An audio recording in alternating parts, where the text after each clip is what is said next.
Hello, everyone. Youngling Jr. So, wow, the Supreme Court made this decision.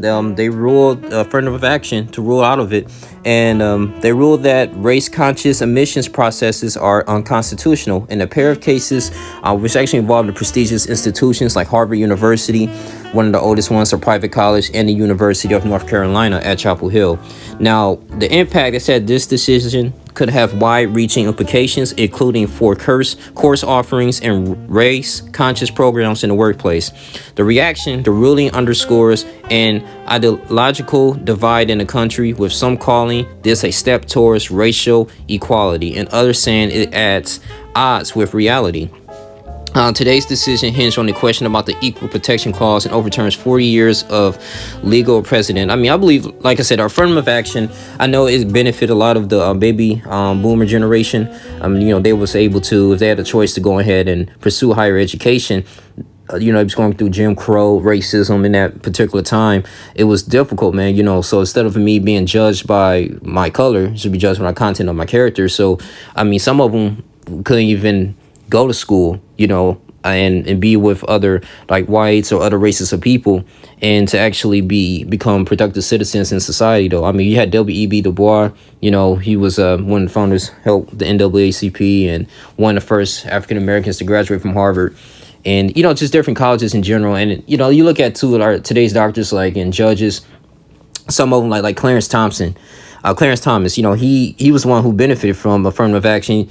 And, you thinking like, dang, people's calling him out on Twitter. Like, okay, why would you kind of overrule this and condone this? But I mean, it's a little different, man. I mean, last year they overturned Roe v. Wade, but I'm gonna read here. This says today cases represent two very different admissions environments. While similar, this case ruled on today represent two very different admissions environments. So UNC, University of North Carolina, now to read this, in the state school, they highly favor in-state students, and they only allowed to admit 18% of the first-year students from out of state.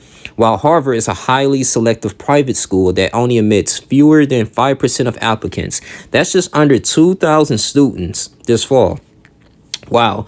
They filed ahead of the Harvard UNC arguments at the Supreme Court. The University of Michigan and the University of California, Berkeley, UC Berkeley, both admitted that their efforts to meet their diversity goals without using race were falling short. But not every school says it's struggling to achieve diversity without race-conscious admissions. So the Attorney General of Oklahoma filed a brief on behalf of several states in support of students for fair admission, saying the University of Oklahoma, for example, remains just as diverse today, if not more so, than it was when Oklahoma banned affirmative action in 2012. The university's main campus in Norman currently has a U.S. undergraduate student population that's about 60% white and 5% black. Wow, man. Oh, shoot. Yeah, it's really interesting, though. I mean, like I said, I guess they want, the more, like I said, if you qualify here, regardless of your race, hey, you can get in, but I'm not going to just self-pity you because, hey, you're going ahead and because you're black, you're going to go ahead and get into the school. But I mean, I'm kind of 50-50 with this, man. I'm just going to read a little bit more. NPR.org. It says, after California banned race-conscious admissions in 96, wow, there's actually some colleges that did this. The proportion of black and Latino students at UCLA, one of the most elite schools in the state system, fell drastically. By 2006, a decade later, only 96 black students enrolled in a freshman class of nearly 5,000. Wow, 96 out of 5,000. Wow. They became known as the infamous 96. Other ideas include admitting a percentage of the state's high school students, like the University of Texas at Austin, which automatically admits Texan students in the top 6% of their high school graduating class. Lotteries have also been proposed where eligible students with high qualifications are randomly selected for acceptance.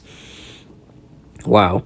But so far, researchers say none of the alternatives have been as effective as race-conscious admissions. Nothing is as good as helping to enroll a more racially equitable class than using race. Nothing comes close to it, says Dominic Baker with Southern Methodist University. Wow, man. Yeah, man. I mean, I think it's going to really take a hit in most of these schools. I know I was on TikTok too. Harvard University, I was following their page.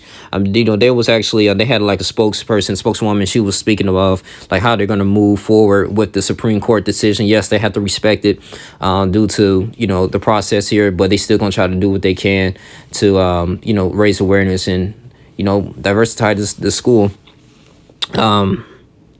They said in California, it seems like these very selective public universities in California just provided greater value to relatively disadvantaged Black and Hispanic students who came from lower income neighborhoods, had poor job networks, relatively less access to otherwise successful peers. Yeah, I think that's one of the main motivations for affirmative action to be created.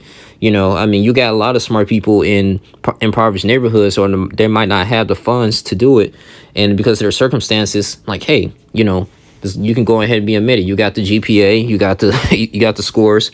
You know, I know they got scholarships though, but I don't know. I just think of it was just why mess with it? You know, I'm trying to figure out what was the Supreme Court's motivation to go ahead and just like, hey, we just gonna get rid of this. Is it really causing a disturbance in the schools, or is it really just not going by traditions? So I don't know, man. But it said relatively less access to otherwise successful peers, and who were thus able to better take advantage of the resources provided by these super selective universities than the white and Asian students who took their places, he said.